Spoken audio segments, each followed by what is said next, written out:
Hi everyone. We have talked about all the group entities where we refer to the parent subsidiary relationship under Ind AS 110.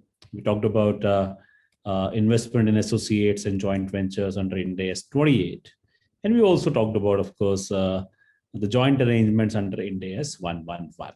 Right now, this standard actually talks about preparation of separate financial statements. Right, so Ind AS 27 is about those entities, for example, who have such relationships, for that matter, a parent subsidiary relationship, or maybe an investment in associate or a joint venture, since joint venture accounting is covered by the same accounting standard. So we refer to Ind AS 110 for this, Ind AS 28 for this, and we also have joint arrangements covered by Ind AS 111, right? So we understand, of course, well in terms of how are these accounted for at consolidated financial statements level. Okay, wherein we say that we will consolidate this entirely, right? Here we are saying that we will take the share of profits, wherein of course we have an equity method, for example, and here commonly we would have some proportionate consolidation, or again equity method, depending on whether it's a joint joint operation or a joint venture, right? But then the separate financial statements actually talk about the parents stand-alone financial statements, right? Over there is no cancellation, there is no joint arrangement accounting or intra-group adjustments, etc. It's purely the standalone financial statements of that investor or the parent entity. Okay, wherein we are actually talking about that there is an investment in other entities, right? The investment in the shares of other entities, for example. Okay, so that is where you start looking at purely on that context of the parent standalone. How should the accounting be done? Right, Ind AS 27 actually takes care of that part. Okay, so when you look at this particular standard, we want to spend some time talking about what actually is meant by separate financial statements, how to prepare those and present those as well. Okay, we used to have the old schema wherein this particular standard was tested frequently, but that is not so the case as far as the new syllabus is concerned. So we don't have to think a lot about that, but yes, there would be something which could be picked up in terms of the measurement side of it, right? So we'll be talking about that as well. Now, when you start with this particular standard, we want to talk about the definition, the presentation, and preparation part as well. We say, right, when you look at the separate financial statements, of course they are certainly different from the group financial statements, wherein we talked about the consolidated financial statements are those financial statements in which you are bringing the parent and subsidiary as a single economic entity, right? You're bringing those as single economic entity. However, when you look at a separate financial statement, these are purely the parent's financial statements. Okay, this is the investor's financial statements, who has made a investment in the joint arrangement or who has a significant influence, right? So there is a key difference between the two sides, wherein we say that these investments are either shown at cost, and which is a normal accounting treatment, the usual manner of accounting as done by these investors is that they present these investments made in such organizations, made into made in subsidiary or made in a joint arrangement or an associate, for that matter. They normally show it at cost, or it might as well be shown under the accounting aspect or the measurement aspects of Ind AS 109, which simply means fair value and commonly through other comprehensive. Okay, so the two ways in which you do the accounting for the investments is you either take those at cost, show them at cost, or show them under FVT OCI. Okay. For example, you're talking about the scenario wherein X Limited, for example, if it is a subsidiary, a joint venture as associate, it is required to prepare the group financial statements. Of course, it would consolidate the subsidiary under the full consolidation. It will show the investment in associate under equity method. The joint ventures would again be consolidated as per the equity method, but the joint operations would be used, for example, using a line by line consolidation. It could be a proportionate consolidation also, or it could be the specific thing that it controls. It could be controlling only assets. Then the assets will be consolidated. It might only be consolidating liabilities because it controls the, it is responsible for the settlement of liabilities. It assumes those liabilities, so the liabilities might only be consolidated. But the moment you start look at, the separate financial statements, these will be prepared in addition to those consolidated financial statements, and all those investments, again, I'm emphasizing, either at cost, commonly fair value, or through fair value, or at fair value through OCI, or the comprehensive income. Okay, so when you say that you're preparing the separate financial statements, you would do them in addition to the consolidated financial statements there, right? And that's where you start looking at the need of this particular standard coming. Okay. Also importantly, right, a parent or an investor may only present separate financial statements if, for example, it is exempted from consolidation, right, or applying equity method, or it is an investment entity, and of course it is again making use of that exceptions as far as the consolidation of all the subsidiaries are concerned. So again, the requirement would be still the same. So the moment you are an investor, whether you prepare the consolidated financial statements or not, the need to present separate financial statement is there. Okay. So when you are preparing the group financial statements, the group financial statements are mandatory, required to be prepared unless you are exempted. But even if you are exempted, you still present those or prepare those separate financial statements under the provision of Ind AS 27 there.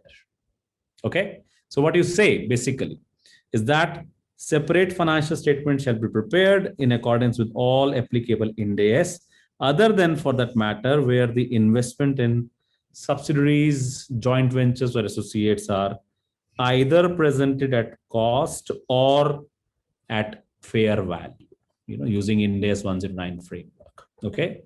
Also, importantly, there's one more criteria that you need to remember, is that in case the entities are classified as held for sale under a disposal group, then you should be applying Ind AS 105, right? We talked about that under the Ind AS 105 framework, right? When something is as a disposal group, for example, let's say that is classified as held for sale, then the the accounting is done at cost or fair value less cost to sell, whichever is lower. Okay. Now, if you look at the investments, of course, the same accounting shall be applied to each category of investment. That simply means if I have an associate, right, 1, and then also associate 2, and I want to apply a cost model here and the 109 model here, not permitted. It's absolutely restricted. Okay. We're simply saying that apply the same accounting for each category of investments, right? So you understand that well, while there's a need to classify the investment, whether it's a investment in a subsidiary or a joint venture and associate, and at group level, of course, accounting is done, right? Unless, for example, it is held for sale, right? So in case these are held for sale, then Ind AS 105 provision would apply. Okay. So there's no problem with that part. But in case it is being not held for sale, it's not a disposal group, for example, then accordingly, you start understanding that you can either apply cost to all the associates or cost method to all the associates, or a fair value to all the associates for example, the investment made in those. Similarly, for the joint arrangements or the joint ventures as the case may be, and also for the investment in subsidiaries, right? That's how you start looking at this perspective, right? Let's have a look at this example. It says that an entity that has investment in group entities can account for the investment in subsidiaries and associates at cost, for example, but for joint ventures under Ind AS 109. But in case there are two associates, for example, you cannot have a choice of the two methods. It has to select either of the method for both the investments. So the categorization would be, let's say, a subsidiary, okay? Or it could be, for example, let's say an associate or a joint venture, or let's say a joint operation. So there could be four broader categorizations on which either the cost method or, for example, let's say the accounting as per Ind AS 109, that would be applicable there. Okay, right? Very straightforward accounting, nothing much to really it's not very complicated in to follow per se. That's what the standard is. A fairly simple standard, of course. Then again, the way we talked about the investment entities, there could also be exceptions which are applicable. Let's say if there's an investment in an associate or a joint venture which is held by a VC fund, a venture capital organization, etc. It could be a mutual fund or a unit trust or an investment-linked insurance fund. So in those cases, you have a choice to show these investments at FVTPL. Okay. Normally, entities making investments under such enterprises, associates or joint ventures or subsidiaries, normally FVTOCI is applicable. They tend to use that more commonly. That's what we discussed a while ago. But for a venture capital, for a mutual fund, for such organizations where there is, the objective is to make an investment and withdraw. So you're managing a portfolio per se, right? In those scenarios, such investments in the separate financial statements can be shown at FVTPL also. So this meets, of course, the substance or the purpose of the investment, right? You are here to make an immediate short-term trading kind of a profit in such kind of investments. You're holding the investment in the company as a portfolio, and that's how accordingly the treatment should be done through profit or loss, and that's what it is required to be done. As such, in this case, where at a group level, when you're doing this consolidation and using the FVTPL, at the standalone financial statements also, you need to do it at FVTPL only. All right? You don't do consolidations for investment companies, but you would normally use an FVTPL criteria. So the same approach has to be followed as far as the separate financial statements are concerned. So that's the first exception that we need to be knowing, right? Similarly, there could also be an instance, for example, where an investment entity is not required to consolidate. When it obtains control of another entity, it would rather measure it FVTPL, and from the perspective of the separate financial statements also, the same treatment has to be followed, right? So the broader category is still for the investment entities, wherein the default categorization is FVTPL, both at consolidated or group level as well as the separate level there. All right.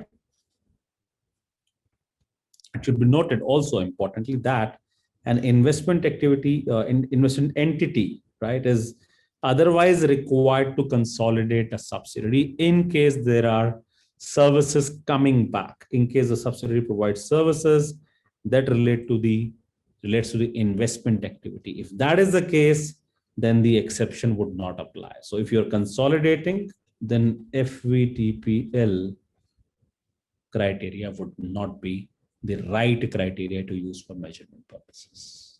Okay, right? Similarly, when you move further, you start looking at it that you would now apply the normal behavior again in case there is a change in the status as far as the investment entities are concerned. When an entity ceases to be an investment entity, then by default we have the cost or the fair value categorization, right? The way we had, the way we were, let's say, doing it any which ways in the earlier scenarios, right? So that would be the approach, and for the cost, the day or the day one, the basis of the cost would be the fair value. That becomes the cost going forward, right? So that's what you need to apply. Okay, but in case there's an entity that now becomes an investment entity with a change in the status, again you start looking at, it shall account for the investment in subsidiary at FVTPL, right? That's what we're supposed to do if it were an investment entity. And any difference between the carrying value and the fair value should by default, of course, be going through the profit or loss, right? In case there were the treatment is done through OCI, if I were using that, investment to be reported at fair value under Ind AS 109 through other comprehensive income, any such adjustment in the OCI shall be treated as if the investment entity has disposed of those subsidiaries at the date of change in the status. So any cumulative gains or losses in the OCI shall be transferred to, let's say, the realized profit, and that's where you start looking at, the accounting for, let's say, such investment entities when they actually become an investment entity later on. Okay, again, conceptual, don't have to worry about it. This is a very fundamental aspect, that dividend has to be recognized. Dividend will be recognized by the entity when the right to dividend has been established. That's where you look at approval by the shareholders of that dividend at the AGM. That's where it starts becoming your income as an investor, right? You cannot recognize it until then. That's what basically is the thought process. This is applicable, by the way. We have done it in the consolidated financial statements also, and also, for example, in the cases of investment in associates and joint ventures. We talk the same thought process. That's more of a recovery of the investment there, right? So you start looking at the timing of the dividend when the right to receive the dividend has been established, which is normally the date of approval in the AGM, in the annual general meeting. Okay. Finally, when you start looking at the accounting from the group's perspective, that is where the parent reorganizes the group, right? In case there is a restructuring of the group or a reorganization of the group, then what may happen, for example, there could be a new parent that obtains control, right? Accordingly, the assets and liabilities of the new and the original group would remain same, whether they were prior to the reorganization or, let's say, post the reorganization, right? The owners would have the same interest in the net assets, irrespective of those restructuring taking place. And the new parent accounts for its investment in the original parent, right, in its separate financial statements. Now, in those cases, the new parent's cost would be nothing else but the carrying value of the share of investment as far as the original parent's investment in the separate financial statements is concerned, right? That's something you want to again remember as a context. Likewise, in case an entity that is not a parent might establish a new entity, and in those cases as well, the similar requirements would apply as far as the reorganizations is concerned. Okay, so what have we done basically so far? We've talked about the investments in the separate financial statement to be either accounted at cost or as per Ind AS 109, depending on whether it is FVTPL or FVTOCI. This is more common in practice. Okay. Exceptions, in case entities measure the investments as FVTPL, that is also applicable at separate financial statements level, right? In case of reorganization, the cost shall be the carrying amount of the investment earlier. And in case there is a change in the status and it's not an investment entity, then you apply cost or fair value, either through profit or loss or FVTOCI, as the case may be.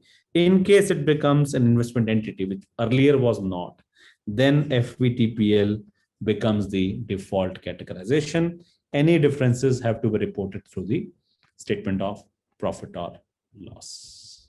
All right.